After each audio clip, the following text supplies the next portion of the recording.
ओम नमो भगवते वासुदेवाय। सत्यनारायण व्रत कथा भक्तों व्रत की महत्ता पूजन विधि एवं सामग्री इस वीडियो में आपको मिलेगी। आरती इसी चैनल पर पहले अपलोड की गई है, तो आप वहां से सुन सकते हैं। ऐसे जातक जो भक्त हैं, कथा करना चाहते हैं, सुनना चाहते हैं, तो इनको इससे हेल्प मिल सकती है। श्री सत्यनारायण व्रत कथा सामग्री में आप क्या रखें? केले के खंभे, पंचपल्लव, कलश, पंचरत्न, चावल, अबीर, धूप, पुष्पों की माला, श्रीफल, ऋतुफल, अंग वस्त्र, नैवेद्य, कलावा, आम के पत्ते, यज्ञोपवीत वस्त्र, कपूर, गुलाब का फूल, दीप, तुलसी दल, पान, पंचामृत, दूध, दही, घृत, शहद, शक्कर, केसर और चौकी भगवान को विराजमान करने के लिए। पूजन विधि कैसे करें? व्रत करने वाला पूर्णिमा एवं संक्रांति के दिन सायं को स्नान आदि से निवृत्त होकर पूजा स्थान में आसन पर बैठकर श्रद्धा पूर्वक भगवान गणेश, गौरी, वरुण, विष्णु आदि सब देवताओं का ध्यान करके पूजन करे और संकल्प करे कि मैं सत्यनारायण स्वामी का पूजन तथा श्रवण सदैव करूंगा। पुष्प हाथ में लेकर सत्यनारायण भगवान का ध्यान करे। यज्ञोपवीत पुष्प, धूप, नैवेद्य आदि से युक्त होकर स्तुति करे। हे भगवान, मैंने श्रद्धा पूर्वक फल, जल आदि सभी सामग्री आपको अर्पण की है, कृपया इसे स्वीकार कीजिए। आपदाओं से मेरी रक्षा कीजिए, मेरा आपको बारंबार नमस्कार है। इसके बाद सत्यनारायण व्रत की कथा को पढ़ें अथवा श्रवण करें। पहला अध्याय। एक समय नैमिषारण्य तीर्थ में शौनकादि 88,000 ऋषियों ने श्री सूत जी से पूछा, हे प्रभु, इस कलयुग में वेद विद्या रहित मनुष्यों को प्रभु भक्ति किस प्रकार मिलेगी तथा उनका उद्धार भी कैसे होगा? इसलिए हे मुनि श्रेष्ठ, कोई ऐसा तप बताइए जिससे थोड़े समय में पुण्य प्राप्त होवे तथा मन वांछित फल भी मिले। वह कथा सुनने की हमारी इच्छा है। सर्व शास्त्र ज्ञाता श्री सूत जी बोले, हे वैष्णवों में पूज्य, आप सबने सर्व प्राणियों के हित की बात पूछी है। अब मैं उस श्रेष्ठ व्रत को आप लोगों से कहूँगा जिस व्रत को नारद जी ने लक्ष्मी नारायण जी से पूछा था और श्री लक्ष्मीपति ने मुनि श्रेष्ठ नारद से कहा था, सो ध्यान से सुनो। एक समय योगीराज नारद जी दूसरों के हित की इच्छा से अनेक लोकों में घूमते हुए मृत्यु लोक में आ पहुँचे। वहाँ बहुत योनियों में जन्मे हुए प्रायः सभी मनुष्यों को अपने कर्मों द्वारा अनेकों दुखों से पीड़ित देखकर किस यत्न के करने से निश्चय ही इनके दुखों का नाश हो सकेगा, ऐसा मन में विचार कर विष्णु लोक को गए। वहाँ श्वेत वर्ण और 4 भुजाओं वाले देवों के ईश नारायण को, जिनके हाथों में शंख, चक्र, गदा और पद्म थे तथा वनमाला पहने हुए थे, देखकर स्तुति करने लगे। हे भगवान, आप अत्यंत शक्ति से संपन्न हैं। मन तथा वाणी भी आपको नहीं पा सकती। आपका आदि, मध्य और अंत नहीं है। निर्गुण स्वरूप सृष्टि के आदिभूत और भक्तों के दुखों को नष्ट करने वाले हो, आपको मेरा नमस्कार है।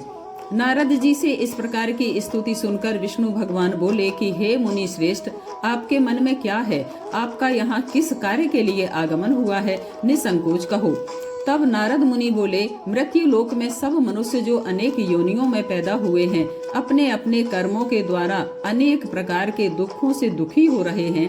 हे नाथ, मुझ पर दया रखते हो तो बतलाइए कि उन मनुष्यों के सब दुख थोड़े से प्रयत्न से ही दूर हो सकें, ऐसा वे क्या करें? श्री भगवान जी बोले, हे नारद, मनुष्यों की भलाई के लिए तूने यह बहुत अच्छी बात पूछी है। जिस कार्य के करने से मनुष्य मोह से छूट जाता है, वह मैं कहता हूँ, सुनो। बहुत पुण्य का देने वाला स्वर्ग तथा मनुष्य लोक दोनों में दुर्लभ एक व्रत है। आज मैं प्रेम वश होकर तुम्हारे से कहता हूँ, श्री सत्यनारायण जी का व्रत अच्छी तरह विधान पूर्वक करके मनुष्य तुरंत ही वहाँ के सुख भोग कर मरने पर मोक्ष को प्राप्त होता है। श्री भगवान के वचन सुनकर नारद जी बोले कि उस व्रत का क्या फल है, क्या विधान है और किसने यह व्रत किया है और किस दिन यह व्रत करना चाहिए, विस्तार से कहो। भगवान बोले, दुख, शोक आदि को दूर करने वाला, धन धान्य को बढ़ाने वाला, सौभाग्य तथा संतान को देने वाला, सब स्थानों पर विजयी करने वाला, भक्ति और श्रद्धा के साथ किसी भी दिन मनुष्य श्री सत्यनारायण की शाम के समय ब्राह्मणों और बंधुओं के साथ धर्म परायण होकर पूजा करे, भक्ति भाव से सवाया दे, नैवेद्य केले का फल, घी, दूध और गेहूं का चूर्ण लेवे, गेहूं के अभाव में साठी का चूर्ण, शक्कर तथा गुड़ लेवे और सब भक्षण योग्य पदार्थ जमा करके सवाए पर अर्पण कर देवे। बंधुओं सहित ब्राह्मणों को भोजन कराएं और भक्ति के साथ भोजन करें। नृत्य गीत आदि का आचरण कर सत्यनारायण भगवान को स्मरण कर समस्त समय व्यतीत करें। इस तरह का व्रत करने पर मनुष्यों की इच्छा निश्चय ही पूरी होती है।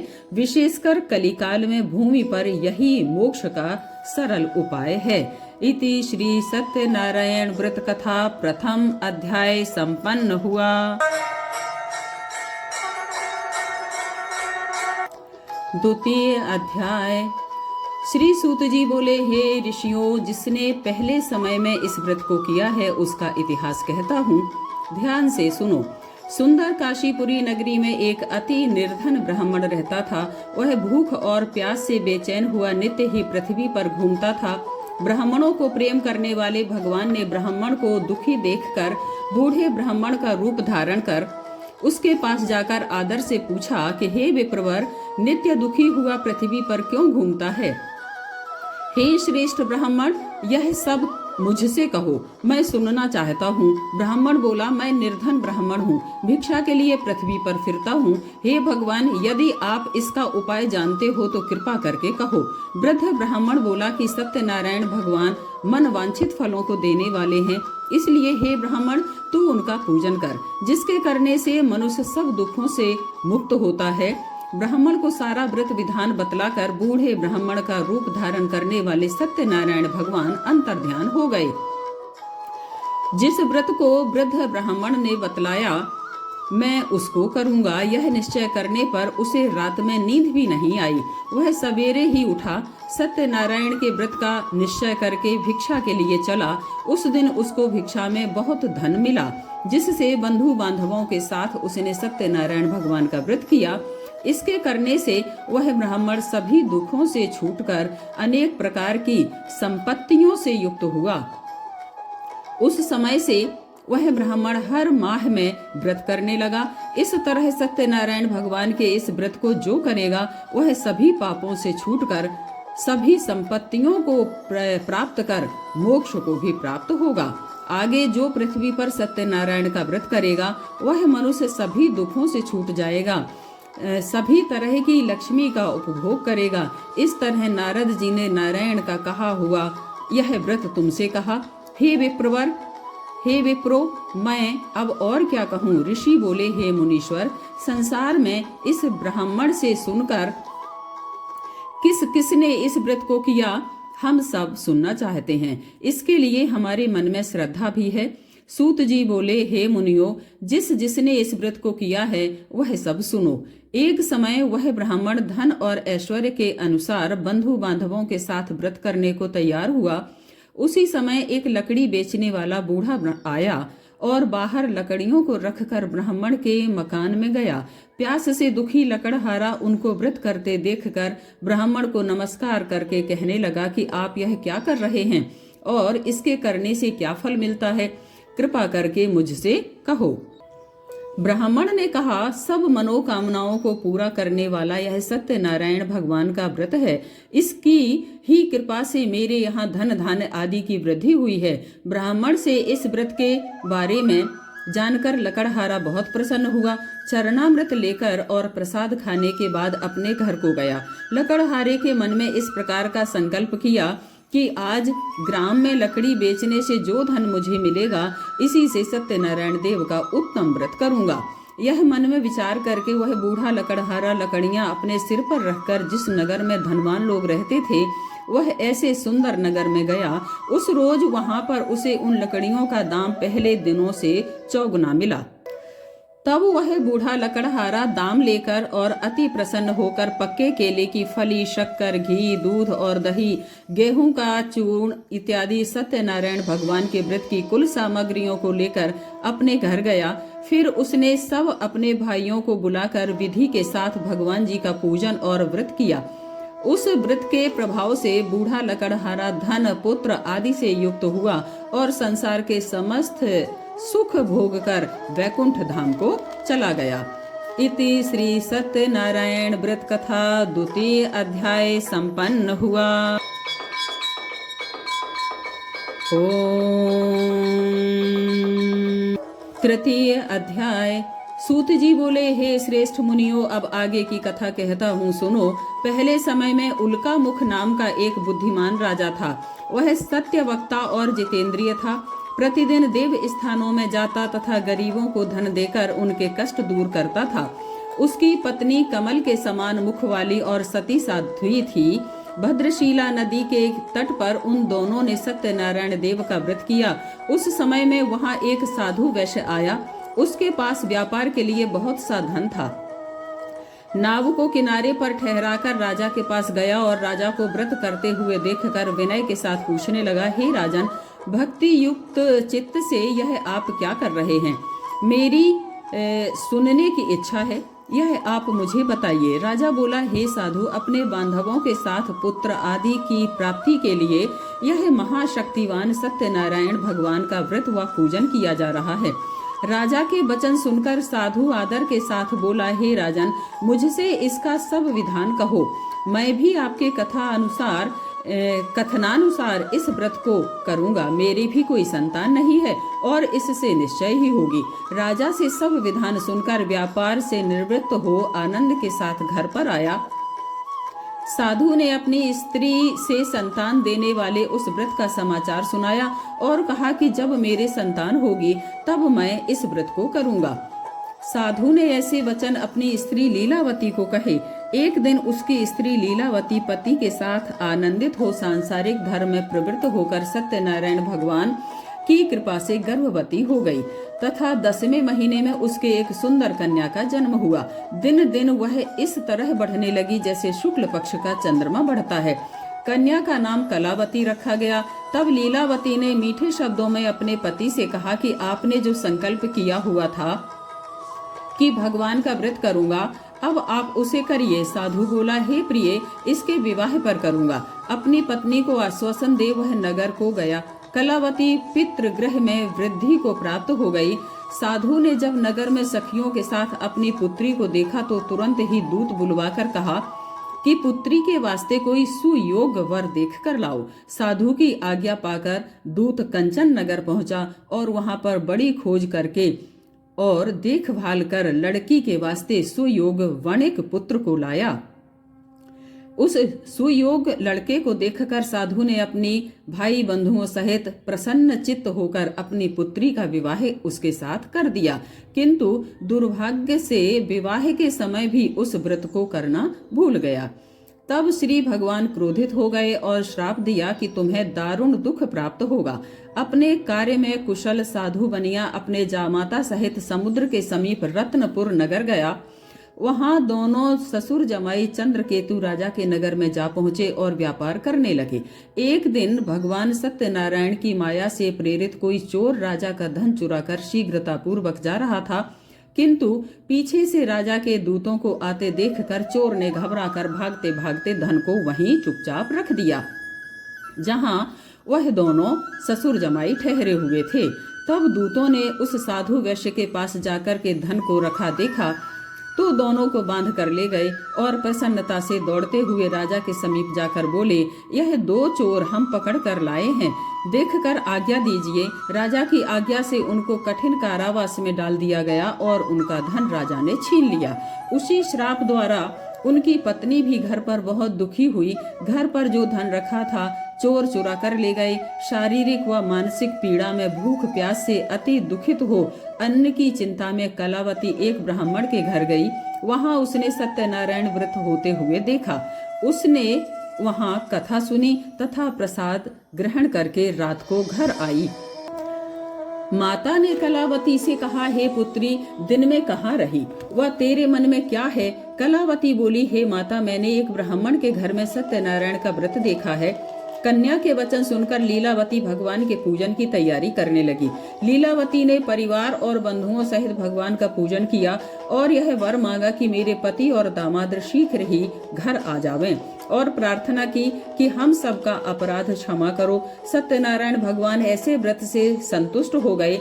भगवान स्वयं राजा चंद्रकेतु को स्वप्न में दिखाई दिए और कहा, हे राजन, दोनों बंदी वैश्य प्रातः ही छोड़ दो और उनका सब धन जो तुमने ग्रहण किया है दे दो, नहीं तो तेरा धन, राज्य, पुत्र आदि सब नष्ट कर दूंगा। राजा को ऐसा वचन सुनाकर भगवान अंतर ध्यान हो गए। प्रातः काल राजा चंद्रकेतु ने सभा में अपना स्वप्न सुनाया और दोनों वणिक पुत्रों को कैद से मुक्त करके सभा में बुलाया। दोनों ने आते ही राजा को नमस्कार किया। राजा मीठे वचनों से बोला, हे महानुभावों, भावी वश ऐसा कठिन दुख प्राप्त हुआ है, अब कोई भय नहीं। ऐसा कहकर राजा ने उनको नए नए वस्त्र आभूषण पहनाए तथा उनका जितना धन लिया था उससे दुगना धन दिलवाकर विदा किया। दोनों वैश्य अपने घर को चल दिए।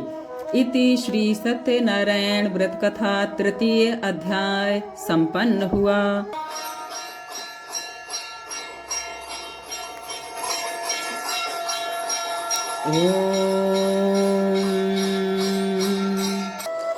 चतुर्थ अध्याय।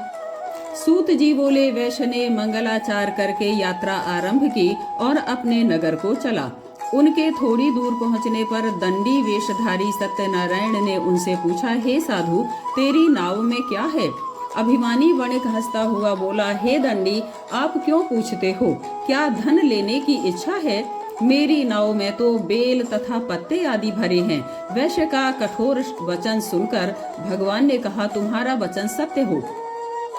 ऐसा कहकर दंडी वहां से चले गए और कुछ दूर जाकर समुद्र के किनारे बैठ गए। दंडी के जाने पर वैश्य ने नित्य क्रिया करने के बाद नाव को ऊंची उठी देखकर अचंभा किया तथा नाव में बेल आदि देखकर मूर्छित हो जमीन पर गिर पड़ा। जब मूर्छा खुलने पर बहुत शोक करने लगा, तब उसका दामाद बोला, आप शोक न करें, यह दंडी का श्राप है, अतः दंडी की शरण में चलना चाहिए, तभी हमारी मनोकामना पूरी होगी। दामाद के वचन सुनकर वह दंडी के पास पहुंचा। अत्यंत भक्ति भाव से नमस्कार करके बोला, मैंने जो आपसे असत्य वचन कहे थे उसको क्षमा करो। ऐसा कहकर महान शोकातुर होकर रोने लगा। तब दंडी भगवान बोले, हे वणिक पुत्र, मेरी आज्ञा से बार बार तुम्हें दुख प्राप्त हुआ है, तू मेरी पूजा से विमुख हुआ है। साधु बोला, हे भगवान, आपकी माया से मोहित ब्रह्मा आदि भी आपके रूप को नहीं जानते, तब मैं अज्ञानी कैसे जान सकता हूँ? आप प्रसन्न होइए, मैं सामर्थ्य के अनुसार आपकी पूजा करूँगा। मेरी रक्षा करो और पहले के समान नौका में धन भर दो। उसके अभियुक्त वचन सुनकर भगवान प्रसन्न हो गए। उसकी इच्छा अनुसार वरदान देकर अंतर्ध्यान भी हो गए। तब उन्होंने नाव पर आकर देखा कि नाव धन से परिपूर्ण है। फिर वह भगवान सत्यदेव का पूजन कर साथियों सहित अपने नगर को चला। जब अपने नगर के निकट पहुंचा, तब दूत को घर भेजा। दूत ने साधु के घर जाकर उसकी स्त्री को नमस्कार करके कहा कि सेठ जी अपने दामाद सहित इस नगर के समीप आए हैं। ऐसा वचन सुनकर सती ने बड़े हर्ष के साथ सत्यदेव का पूजन करके पुत्री से कहा, मैं अपने पति के दर्शन को जाती हूँ, तू कार्य पूर्ण करके शीघ्र आना। माता के वचन सुनकर कलावती प्रसाद छोड़कर पति के पास गई। प्रसाद की अवज्ञा के कारण सत्यदेव ने रुष्ट होकर उसके पति को नाव सहित पानी में डुबा दिया। कलावती अपने पति को न देखकर रोती हुई जमीन पर गिर गई। इस तरह नौका को डूबा हुआ तथा कन्या को रोता हुआ देखकर साधु दुखित होकर बोला, हे प्रभु, मुझसे या मेरे परिवार से जो भूल हुई है उसे क्षमा करो। उसके दीन वचन सुनकर सत्यदेव प्रसन्न हो गए और आकाशवाणी हुई कि हे साधु, तेरी कन्या मेरे प्रसाद को छोड़कर आई है, इसलिए इसका पति अदृश्य हुआ है। यदि वह घर जाकर प्रसाद खाकर लौटेगी तो इसे पति के दर्शन अवश्य होंगे, या कहें तो इसे पति अवश्य मिलेगा। आकाशवाणी से ऐसा सुनकर कलावती ने घर पहुंचकर प्रसाद खाया। फिर उसने आकर अपने पति के दर्शन किए।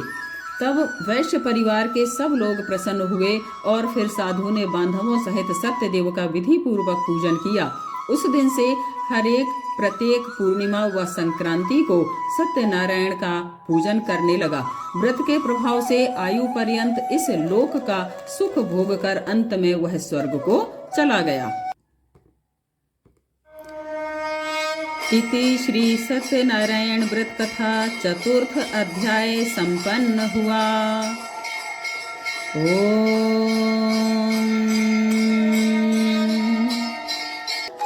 पंचम अध्याय। श्री सूत जी बोले, हे ऋषियों, मैं और भी कथा कहता हूँ, सुनो। प्रजा पालन में लीन तुंगध्वज नाम का राजा था। उसने भी भगवान का प्रसाद त्याग कर बहुत दुख पाया था। एक समय वन में जाकर पशुओं को मारकर बड़ के पेड़ के नीचे आया। उसने भक्ति भाव से ग्वालों को बांधवों सहित सत्यनारायण का पूजन करते देखा। राजा देखकर भी अभिमानवश ना वहां गया और ना ही नमस्कार किया। जब ग्वालों ने भगवान का प्रसाद उसके सामने रखा तो वह प्रसाद को त्याग कर अपनी सुंदर नगरी को चला गया। वहां उसने अपना सब कुछ नष्ट पाया तो वह जान गया कि यह सब कुछ भगवान ने किया है। तब वह विश्वास कर ग्वालों के समीप गया और विधि पूर्वक पूजन करके प्रसाद खाया तो सत्यदेव की कृपा से सब जैसा था वैसा ही हो गया। सुख भोग कर मरने पर स्वर्ग लोक को गया। जो मनुष्य इस परम दुर्लभ व्रत को करेगा, भगवान की कृपा से उसे धन धान्य की प्राप्ति होगी। निर्धन होगा तो धनी होगा। बंदी बंधन से मुक्त होता है। जो भय रखता है वह निर्भय हो जाता है। संतानहीनों को संतान प्राप्त होती है। सभी मनोरथ पूर्ण होता है। हे ईश्वर, इस भगवान का जो भी पूजन करता है, सत्यनारायण भगवान की व्रत कथा पूजन करता है, वह इस संसार के सभी सुखों को भोग कर वैकुंठ धाम को प्राप्त करता है। जिन्होंने पहले इस व्रत को किया है उनके दूसरे जन्म की कथा कहता हूँ। वृद्ध शतानंद ब्राह्मण सुदामा का जन्म लेकर उन्होंने मोक्ष को प्राप्त किया था और इस पृथ्वी पर भी राज्य प्राप्त किया था। उल्का मुख नाम का राजा दशरथ होकर उसने भी इस धरती पर संपूर्ण राज्य प्राप्त किया और बाद में वैकुंठ को प्राप्त हुआ। साधु नाम के वैश्य ने मोरध्वज बनकर अपने पुत्र को आरे से चीरकर भगवान को प्राप्त किया और उससे पहले राज्य को भी प्राप्त किया था। महाराज तुंगध्वज ने भी स्वयंभू होकर भगवान के भक्ति युक्त कर्म करके भगवान को प्राप्त किया था। सो जय श्री कृष्णा, राधे राधे।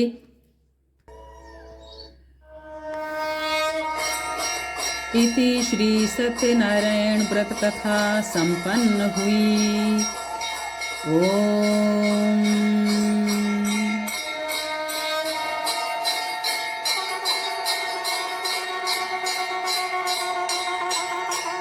जय कारा सत्यनारायण भगवान का, बोल साचे दरबार की जय।